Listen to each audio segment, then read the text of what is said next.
Terima kasih Tuhan untuk kuasa darah-Mu yang telah menebus kami, yang telah membebaskan kami. Darah-Mu juga Tuhan yang memulihkan hidup kami. Terima kasih, dan saat ini Tuhan kami akan mendengarkan sabda firman-Mu. Urapi kami Tuhan, buat kami menangkap pesan Tuhan, dan juga jadikan kami pelaku-pelaku firman-Mu. Dalam nama Yesus kami berdoa dan bersyukur. Haleluya. Amin. Silakan kembali.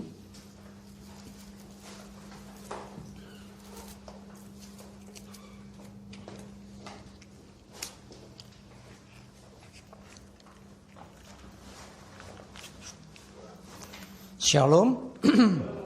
Bagaimana kabar hari ini? Luar biasa, puji Tuhan. Ya, mari kita akan sama-sama buka Alkitab kita. Renungan saya ini saya ambilkan dari kitab Wahyu pasal 12 ayat 10 dan 11. Wahyu 12 ayat 10 dan 11. Saya bacakan ya. Dan aku mendengar suara yang nyaring di surga berkata, sekarang telah tiba keselamatan dan kuasa dan pemerintahan Allah kita dan kekuasaan Dia yang diurapinya, karena telah dilemparkan ke bawah pendakwa saudara-saudara kita yang mendakwa mereka siang dan malam di hadapan Allah kita. Dan mereka mengalahkan Dia oleh darah anak domba dan oleh perkataan kesaksian mereka, karena mereka tidak mengasihi nyawa mereka sampai ke dalam maut. Jemaat dikasih Tuhan, kitab Wahyu ditulis oleh Rasul Yohanes di Pulau Patmos. Karena Yohanes ini sudah mau dibunuh berulang kali, tapi nggak mati-mati juga. Ya, oleh perkenanan Tuhan, akhirnya singkat cerita dia dibuang di Pulau Patmos. Di sanalah dia menuliskan kitab Wahyu ini. Banyak pernyataan Tuhan yang dia dapat, banyak hal-hal yang akhirnya dia bisa tuliskan, dan jadilah kitab Wahyu seperti yang ada di Alkitab kita.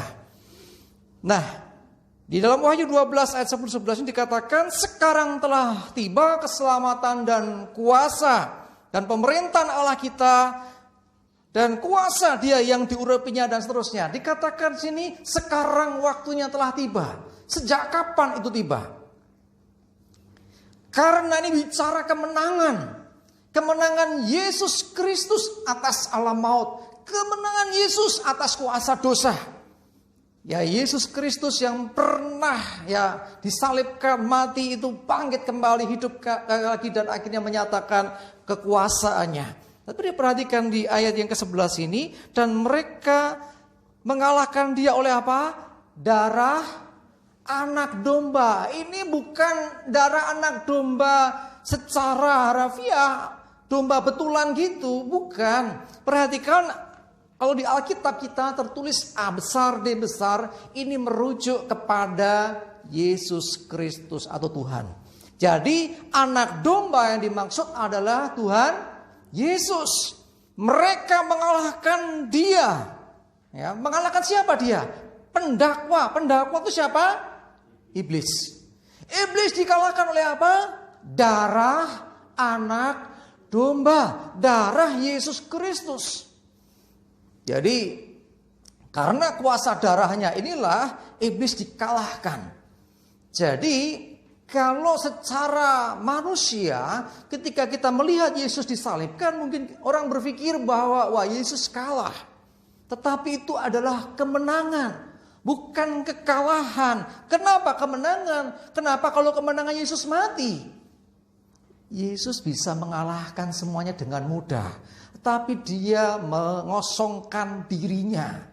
Dia punya kekuatan, tapi Dia nggak gunakan kekuatan. Itu kemenangan yang sesungguhnya. Kalau saudara, tanda kutip, dizolimi, saudara dibully, saudara diperlakukan nggak adil, saudara dianiaya, saudara bisa ngelawan, tapi saudara nggak ngelawan, itu kemenangan. Misalnya nih, maaf, Mas Esra di belakang sana ada. Mas Esra ini, maaf ini, ya, ngeledekin Pak Trisnu gitu misalnya. Kan bagi Pak Trisno itu mudah sekali, tapi Pak Trisno membiarkan dirinya dikeplai, diperlakukan tidak adil, nggak bener nih. Tetapi tidak melakukan perlawanan. Dia mau tunjukkan, aku mau tunjukkan bahwa aku mengasihi engkau Ezra. Nah, sampai pada akhirnya Ezranya nyerah. Kenapa kamu tidak marah? Kenapa kamu tidak bales? Aku tahu kamu bisa, kenapa nggak melakukan? Saat itu Pak Trisno berkata, karena aku mengasihi engkau. Seperti Yesus pun demikian. Mengasihi manusia. Dan dia membiarkan dirinya dianiaya manusia. Akhirnya Ezra bertobat. Itu kemenangan sejati. Amin. Yesus melakukan itu. Dia tidak menggunakan kekuatannya. Terlalu mudah untuk mengalahkan tentara-tentara Romawi pada masa itu. Tetapi dia nggak mau gunakan. Tetapi sesungguhnya ketika dia disalibkan, darahnya tercurah. Itulah yang dimaksud darah anak domba. Di kitab Ibrani dikatakan bahwa Yesus disebut sebagai imam besar. Imam besar adalah imam yang memberikan korban di bait Allah. Biasanya orang akan datang buat domba diserahkan kepada imam besar untuk imam besar melakukan ritual itu. Dan Yesus disebut imam besar karena dia pun membawa darah, tapi bukan darah domba lagi, tapi darahnya sendiri. Ya, jadi dia berkorban untuk menebus orang-orang berdosa. Ya, jadi kalau orang ke bait Allah bawa domba supaya dimintakan ampun untuk dosanya. Kita datang pada Yesus Tuhan dan dia adalah imam besar. Dan dia masuk, dia bawa darahnya sendiri untuk tebusan orang-orang yang datang kepadanya. Karena itu orang yang percaya Tuhan Yesus, orang yang menerima Tuhan Yesus, hidupnya ditebus dengan darah anak domba, yaitu darahnya Yesus Kristus. Amin. Nah, jadi kalau kita perhatikan di sini, dan mereka mengalahkan dia, mengalahkan pendakwa, mengalahkan iblis. Yang pertama dengan darah anak domba, artinya dengan darah Yesus, artinya dengan kuasa Yesus Kristus. Jadi iblis dimanapun dengar nama Yesus pasti tunduk. Tidak peduli dia di dekat Yerusalem sana, karena peristiwa ini terjadi di sana, di Israel sana. Mau di Papua, mau di desa terpelosok, nama Yesus dikenal. Ada amin? Saya dulu nggak mudeng, tapi kan Yesus dikenal di sana-sana. Nek di desaku apa ya iblis kenal Yesus. Yang disembah-sembah di pohon besar itu, apakah dia juga iblisnya kalau kita ngomong nama Yesus juga ngerti? Saudara, ternyata. Makanya ketika kita berkata dalam nama Yesus, iblisnya langsung dia kelepek-kelepek. Kenapa? Karena nama Yesus, nama di atas segala nama. Yesus sudah mengalahkan kuasa gelap. Yesus sudah mengalahkan iblis. Amin. Bahkan alam maut sudah dikalahkan. Sehingga nama Yesus dikenal. Cuman kitanya kadang-kadang yang gak kenal. Orang-orangnya belum kenal, iblis sudah tahu. Ketika nama Yesus dibawa ke satu tempat, maka di situ kerajaan Allah dinyatakan dan kuasa-kuasa pasti tunduk. Jadi iblis dikalahkan dengan darah anak domba. Terus yang kedua, dan oleh perkataan kesaksian mereka. Yang kedua ini, perkataan kesaksian. Jadi kesaksian kita ini mengalahkan iblis. Halo, kok bisa? Kesaksian kok bisa mengalahkan? Tadi dikatakan iblis disebut sebagai pendakwa. Pendakwa itu penuntut yang mendakwa. Kalau di sebuah pengadilan, pendakwa ini JPU. Jaksa penuntut umum. Dia mendakwa, saudara ini, Dano ini sudah berdosa, dia gini, itu pendakwa. Tetapi ada saksi dan saudara dan saya yang diminta menjadi saksinya Tuhan, menyatakan akan nama Tuhan, menyatakan akan kuasa Tuhan. Saudara harus bersaksi tentang Yesus Kristus, karena kesaksian kita mengalahkan dakwaan-dakwaan itu. Ya, ketika kita bersaksi itu kan menceritakan sesuatu yang kita tahu. Kalau kita nggak tahu nggak bisa bersaksi. Bersaksi nggak bisa dengan katanya Pak Hakim, katanya Bu Hakim, nggak bisa. Nah, bagaimana kita bisa bersaksi? Perkataan kesaksian yang penuh kuasa itu yang seperti apa? Apa yang saudara alami bersama dengan Yesus? Ada dua jenis kesaksian. Yang pertama kesaksian firman. Ini loh firman Tuhan mengatakan begini. Di pengadilan itu ada namanya saksi ahli. Saksi ahli mungkin nggak ada di kejadian. Nah, peristiwa di sana, dia nggak ada di sana, tapi dia saksi ahli. Nah, Alkitab ini seperti hanya yang dikatakan saksi ahli itu dari sini sumbernya. Yang kedua adalah saksi mata. Dia ada di situ, dia mengalami sesuatu di situ. Nah, yang dimaui Tuhan kedua-duanya. Kalau kesaksian firman, jelas saudara baca firman Tuhan, saudara renungkan firman Tuhan, saudara sampaikan firman Tuhan, saudara nyatakan kebenaran firman Tuhan. Itu bersaksi. Seperti saksi ahli. Tapi yang kedua, yang namanya saksi mata, artinya saudara ngalami. Itulah kekristenan, saya katakan tidak bisa disebut sebagai kekristenan kalau tidak pernah mengalami kuasa Tuhan. Tidak pernah mengalami Tuhan dalam hidupnya. Bagaimana bersaksi? Katanya teman saya, katanya pendeta, katanya si A, si B. Tidak bisa gitu. Saudara mesti mengatakan bahwa aku mengalami sendiri. Bagaimana Tuhan menolong aku saat aku dalam kesusahan, saat aku dalam pergumulan. Jadi orang Kristen diminta Tuhan menjadi saksi. Bagaimana bisa bersaksi kalau nggak pernah mengalami masalah? Itulah jangan heran kalau kita sebagai anak-anak Tuhan diizinkan mengalami masalah. Loh, kok rapena ya? Ya memang dalam renungan pagi saya sampaikan pikul salib. Nggak enak. Tetapi percayalah ada penyertaan Tuhan. Karena diizinkannya masalah terjadi. Karena sesungguhnya Tuhan mau nyatakan kuasanya melalui hidup kita. Sehingga kita bisa bersaksi. Engkau yang ditolong Tuhan. Engkau yang mengalami mujizat Tuhan. Engkau yang mengalami kuasa Tuhan dalam hidupmu. Jangan hanya terima kasih Tuhan aku sudah kau tolong. Apa alasan Tuhan menolong saudara? Apa alasan Tuhan menolong kita? Mengalami kuasa dan mujizatnya. Kalau sampai mujizat Tuhan kerjakan dalam hidup kita, itu pasti ada maksud. Jadi jangan enak-enakan aku habis ditolong Tuhan, mujizat Tuhan terjadi. Tuhan mau kau jadi saksi. Ceritakan apa yang Tuhan buat atas hidupmu. Ingat, bersaksi itu menceritakan perbuatan Tuhan, bukan kita. Coba rono aku. Nah, itu bukan bersaksi, itu cerita. Ya, engkau mengalami mujizat misalnya malam-malam mau pulang dari Solo misalnya, sudah nggak ada kendaraan umum, HP lobet. Berdoa, Tuhan, aku mau pulang, gelap sekali. Mbak Mentari misalnya, cewek lagi, HP mati. Berdoa, tiba-tiba lewatlah di sana, Pak Dodo. Loh, ngapain gini? Oh, puji Tuhan Pak, akar mulai raiso kehilang kehabisan kendaraan, HP ku lobet mati, rada sopo-sopo yang wedi. Itu contoh. Kenapa Tuhan sampai tolong kamu?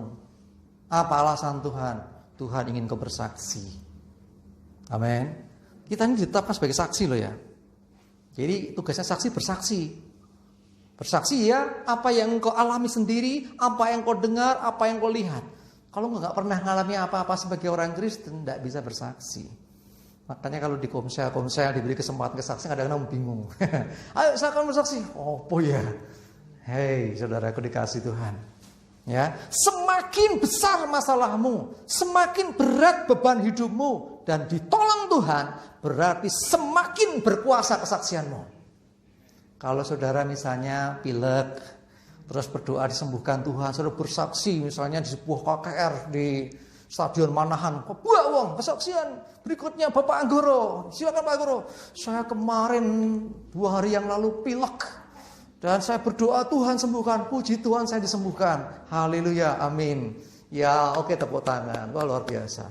Yang satu lagi, mince kesaksian. Divonis dokter, waktunya tinggal 4 bulan. Maaf ya Mas. Ada istri saya di sini, nggak apa-apa nih mince. Divonis usia tinggal 4 bulan lagi. Ya, terus dia berdoa, saya berdoa ke Tuhan. 4 bulan kata dokter. Tapi engkau lebih dari dokter.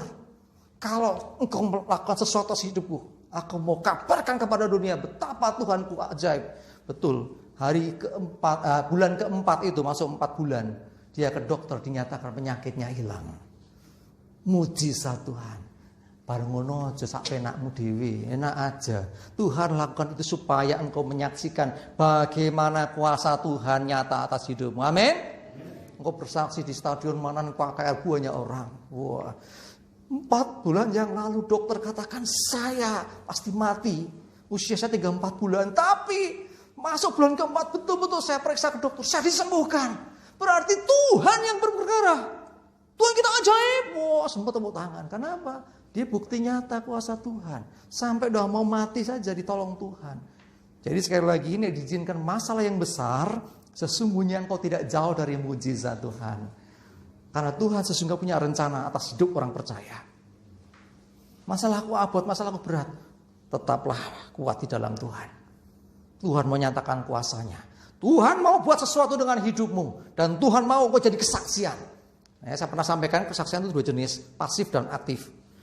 Pasif itu apa? Ya artinya orang melihat hidup kita menjadi kesaksian hidup bagi orang lain. Orang lihat perilaku kita, tutur kata kita. Orang lihat, oh dia kok orangnya baik, orangnya kok ramah, orangnya kok peduli, orangnya kok penuh kasih. Itu jadi kesaksian yang pertama. Oh pantas wong Kristen. Nah gitu loh. Hidupnya jadi kesaksian. Tapi yang kedua, engkau mesti memperkatakan apa yang Tuhan buat atas hidupmu. Ya, coba kita lihat Lukas 24 ayat 46 sampai 49. Lukas 24 ayat 46 sampai 49 saya bacakan. Katanya kepada mereka, ada tertulis demikian, Mesias harus menderita dan bangkit dari antara orang mati pada hari yang ketiga. Dan lagi, dalam namanya berita tentang pertobatan dan pengampunan dosa harus disampaikan kepada segala bangsa, mulai dari Yerusalem. Kamu adalah saksi dari semuanya ini, dan aku akan mengirim kepadamu apa yang dijanjikan Bapakku. Tetapi kamu harus tinggal di dalam kota ini sampai kamu diperlengkapi dengan kekuasaan dari tempat tinggi. Kamu adalah saksi dari semua ini. Berita tentang pertobatan, berita tentang pengampunan dosa oleh Yesus Kristus harus disampaikan kepada segala bangsa. Karena memang Yesus bagi segala bangsa. Harus disampaikan. Saudara dan saya ini saksi-saksi dari semua itu. Loh, aku nggak lihat Yesus waktu disalib belum lahir gini. Ingat, saya bilang tadi, seorang saksi ahli dia tidak hadir pada waktu misalnya ada seorang yang psikopat. Psikopat ini gangguan kejiwaan akut itu. Orang dia bisa membunuh orang, bisa menyakiti orang tanpa rasa bersalah. Psikopat. Yes, dia bunuh orang. Nah, waktu jadi pembunuhan, ada dosen ahli kriminologi misalnya gitu dipanggil ke pengadilan. Menurut Anda, apa yang dilakukan orang ini apakah termasuk gangguan jiwa? Dia menjelaskan. Menurut ilmu yang saya pelajari, memang orang yang membunuh tanpa rasa bersalah, tanpa rasa takut, ya itu salah satu gangguan jiwa, termasuk psikopat. Tapi mesti ada gangguan jiwa yang lain, dia mungkin menjelaskan. Nah, itulah, saudara, Alkitab ini sumber ilmu. Saudara bisa bersaksi menyatakan ini. Sekalipun saudara waktu Yesus disalibkan belum lahir. Kita beritakan ya berita baik ini tentang pengampunan dosa, tentang pertobatan ini kepada segala bangsa. Ya, memang kalau kita perhatikan ada kata-kata kamu harus tinggal dalam kota ini sampai diperlengkapi. Makanya ketika saya jadi ingat peristiwa setelah Yesus bangkit, ada Kleopas dan satu temannya yang meninggalkan Yerusalem menuju kemana? Emmaus. Yesus jumpai mereka. Jadi secara nggak langsung mau mengatakan, balik, jangan pergi dulu. Kamu harus kembali ke persekutuanmu di Yerusalem, jangan tinggalkan dulu. Ini loh janjinya ini loh. Kamu harus tinggal di Yerusalem, dalam kota ini sampai kamu diperlengkapi dengan kekuasaan dari tempat tinggi. Maksudnya apa kekuasaan ini? Ini dipertegas di dalam Kisah Para Rasul 1 ayat yang ke-8. Hafal mesti. Hafal? Kita baca bersama-sama kalau hafal. 1, 2, 3. Tetapi kamu akan menerima kuasa kalau Roh Kudus turun ke atas kamu dan kamu akan menjadi saksiku. Di mana? Terus sampai kemana? Ujung bumi. Terima kuasa ini yang dijanjikan. Tinggal dulu di Yerusalem, diperlengkapi dulu dengan kekuasaan dari tempat tinggi, dengan kuasa dari Maha Tinggi, dan digenapi dinyatakan lagi dalam Kisah 1 ayat 8. Tetapi kamu akan terima kuasa itu ketika Roh Kudus turun atas kamu. Nanti lanjutannya adalah peristiwa Pentakosta. Itu lanjutan. Jadi setelah Yesus bangkit, nanti tanggal 13 Mei itu Yesus naik ke surga. Pas batu. Itu bareng tanggal 13. Itu kenaikan Tuhan Yesus. Dan setelah itu nanti ada namanya hari Pentakosta. Roh Kudus dicurahkan, kuasa Tuhan dicurahkan. Yang dimaksud dalam Kisah Para Rasul 1 ayat 8 yaitu kamu akan terima kuasa kalau Roh Kudus turun ke atas kamu. Roh Kudus memenuhi kamu. Kuasa itu dalam bahasa aslinya diartikan sebagai dunamos. Dari dunamos ada kata atau istilah dinamit. Dinamit itu apa toh? Biasanya kalau di pertambangan atau di proyek-proyek jalan tol yang harus ngepras bukit, dinamit digunakan di sana untuk meledos kayak itu, duar gitu loh. Ya, untuk menghancurkan batu-batu yang keras. Artinya kuatnya seperti itu. Dari kata yang sama muncul dinamo. Saudara tahu dinamo? Kalau masuk mesti ngerti dinamo yang muter menghasilkan listrik. Nah, itu terus-menerus akan menghasilkan energi yang sangat besar, ya. Jadi dunamos atau kuasa ini kekuatan yang sangat besar yang turun atas kita. Dalam kitab suci bahasa Jawa dikatakan, kowe bakal tompo kasekten. Ya, menggunakan istilah kasekten ya. Kasekten ini Indonesia berarti kesaktian gitu loh. Ya, jadi wong sekti. Loh, kalau kitab ini Jawa ini diaplikasikan zaman Mojopahit, banyak orang langsung wah pengen gitu kan. Loh, untuk jadi sakti wong zaman biyen iki dilewangi topo pendem, topo geni, topo macam-macam loh. Kungkum dilakoni, topo gantung dilakoni. Ya, loh mereka demi mendapatkan kesaktian apapun dilakukan wong zaman biyen. Makanya kalau kitab ini sayangnya zaman Majapahit urungane sing bawa kitab Jawa mungkin diterjemahkan kali ya. Kalau sudah saya yakin banyak sekali orang akan datang pada Yesus dengerin. Wih, kasekten ya. Kayak apa? Ya, akhirnya kan kita melihat mukjizat banyak terjadi lewat pelayanan murid-murid setelah mereka terima Roh Kudus. Bayangan bisa nyembuhin orang, yang sapu tangan bisa nyembuhin orang. Itu luar biasa sekali. Itu kuasa yang luar biasa dari Tuhan. Ya, jadi Bapak Ibu sudah dikasih Tuhan, kita sebagai gereja Tuhan memang punya, ya, kita mengenal istilah 3 fungsi gereja. Ya, yang pelajaran sekolah, ayo apa saja? Yang pertama, koinonia. Apa itu? Bersekutu. Ini loh ibadah ini termasuk, komsel termasuk. Fungsi 3 gereja, 1 bersekutu. Koinonia. Yang kedua, marturia, bersaksi. Marturia dari kata yang sama ada martir. Martir adalah orang yang mati karena nama Tuhan. Jadi orang yang bersaksi itu berarti orang yang memberikan hidupnya kepada Tuhan. Ya loh, martir kok. Ya, jadi itu salah satu fungsi gereja yang kedua. Yang ketiga baru diakonia. Apa diakonia? Melayani. 3 fungsi ini harus ada dalam gereja. Yang sekolah mungkin cek kelingan itu pelajaran agama. Ya, jadi Bapak Ibu Saudara, salah satunya yang gak kalah penting adalah bersaksi. Mari, tugasnya saksi adalah bersaksi.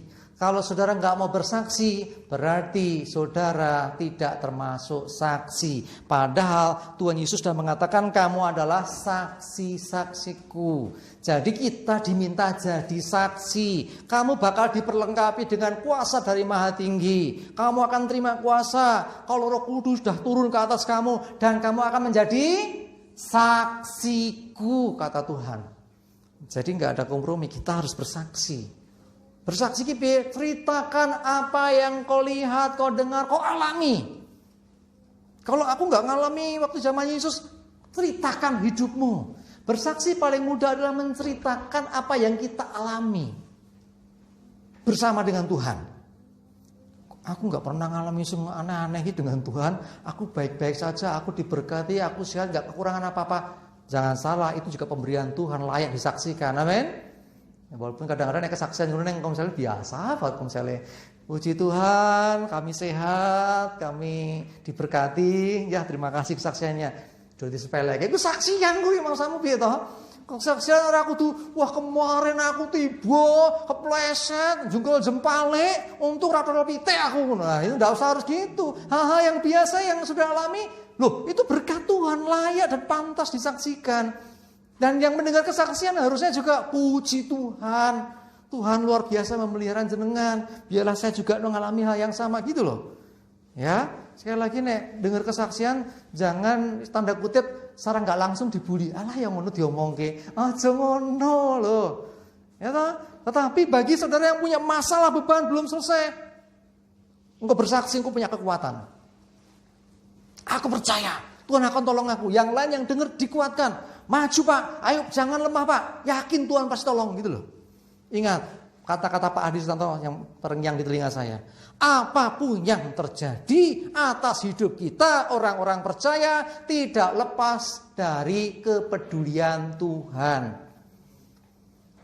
Tak ada sesuatu pun terjadi tanpa Allah peduli, lagunya. Ingat kan?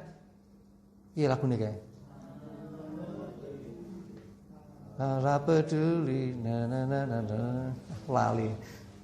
Takkan pernah dibiarkannya ku berjalan sendiri. Loh, artinya apa? Ada Tuhan yang menyertai. Masih ingat saya tekankan di awal tahun dan tutup tahun, tema kita tahun ini Immanuel. Tuhan menyertai kita apapun kondisi kita. Tidak pernah dibiarkan sendiri. Tuhan peduli, Tuhan pasti menolong kita. Dan setelah ditolong Tuhan, ingat, saya pesen betul-betul minimal 2 ini dilakukan. Yang pertama, ketika kau ditolong Tuhan, bersyukur. Setelah bersyukur, yang kedua, bersaksi. Bergumul pengen dapat kerjaan. Jangan lupa, pertama, bersyukur. Ucap syukur ke Tuhan. Tuhan terima kasih. Yang kedua, bersaksi. Ceritakan apa yang Tuhan buat untuk hidupmu. Di komsel, bila perlu di ibadah. Bagi Bapak Ibu Saudara, kabar baik. Kabar baiknya apa? Di setiap ibadah akan diberi ruang kesaksian, tapi ngasih tahu dulu. Saya nggak mau dadakan nanti temanya beda. Ya, artinya kasih tahu dulu supaya kita atur waktu. Jadi boleh Pak saya kesaksian nanti waktu 5 menit saja. Oke. Ya, sebelum ibadah ngasih tahu. Mulai minggu depan ya. Mulai minggu depan yang mau bersaksi hubungi saya langsung Pak. Nanti minta waktu sebentar saya mau bersaksi. Tuhan tolong saya luar biasa ini. Oke, kita pasti beri kesempatan. Dan ingat, sebetulnya kesaksian yang paling afdol, apa ini? Ya, kesaksian yang paling, ya apa istilahnya, luar biasa itu sebetulnya lebih keluar. Walaupun di dalam menguatkan, kalau keluar engkau bisa membuat orang itu jadi mengenal Tuhan. Ya, sekali lagi ya, bersaksi, menceritakan kepada dunia segala bangsa loh. Orang berbangsanya awake dhewe ning kene tok. Bangsane di luar sana juga pantas mendengar. Waktu kongko-kongko neng cakro, neng pos ronda sambil ngobrol, ya ndak harus dalam kitab Yohanes 3 ayat 16, enggak usah gitu. Wah, siapa lo Pak Akuras, sekalipun apa namanya bersaksi, ceritakan aja apa sih yang kau alami. Karena kalau kita di luar sana, kita belum tentu orang bisa mendengar, bisa menangkap dengan mudah. Tetapi pengalaman hidup kita dengan Tuhan tak terbantahkan. Saya pernah ketika saya bersaksi, Allah guru kaya ngono diomongi. Ketika saya ceritakan lebih dahsyat lagi, dia berkata apa? Ah, lagi bejamu. 2 kali, 3 kali, yang ketiga saya bilang apa? Ya, saya bilang ikut Yesus bejo terus. Saudara saya yang belum kenal Tuhan, sampai sekarang belum kenal Tuhan, setidaknya sudah dengar nama Tuhan Yesus. Saya saksikan apa yang saya alami. Kok iso ngono? Ya gumun. pertolongan Tuhan ketika saya sampaikan, tetapi sayangnya belum mau percaya. Ketika saya agak nanya lebih lanjut, dia berkata apa? Lagi bejomu. Saya berkata, ikut Yesus bejo terus, percayalah. Bapak Ibu sudah dikasih Tuhan, ayo saya mengajak kita semua. Gereja Tuhan harus bersaksi. Ceritakan tetanggamu, koncomu, pakdimu, mbokdimu, bapak ibumu yang masih hidup. Enggak alasan bapakku meninggal yang sarean cerita, yang kuburnya Pak Gusti saya kacek. Nah itu enggak bersaksi. Ceritakan kepada semua orang yang kau jumpai. Tidak harus dengan bahasa teologi yang tinggi-tinggi. Dengan bahasamu sendiri. Temanmu lagi sakit. Kemarin aku juga mengalami sakit, ditolong Tuhan. Ceritakan. Temanmu lagi punya masalah. Nangis, ceseguan. Dilus-lus sambil berkata, sabar yo. Tenan aku bisa membayangkan keadaanmu. Tidak mudah. Tapi percayalah, aku juga gak ngalami yo. Dulu gitu dan ditolong Tuhan. Temanmu lagi patah hati. Dikuatkan. Aku juga pernah patah hati. Dan Tuhan kuatkan aku. Saudara saksikan apa yang kau alami dengan Tuhan. Itulah pentingnya hidup mengalami Tuhan dalam hidup masing-masing. Orang Kristen yang belum mengalami Tuhan patut dipertanyakan menurut saya.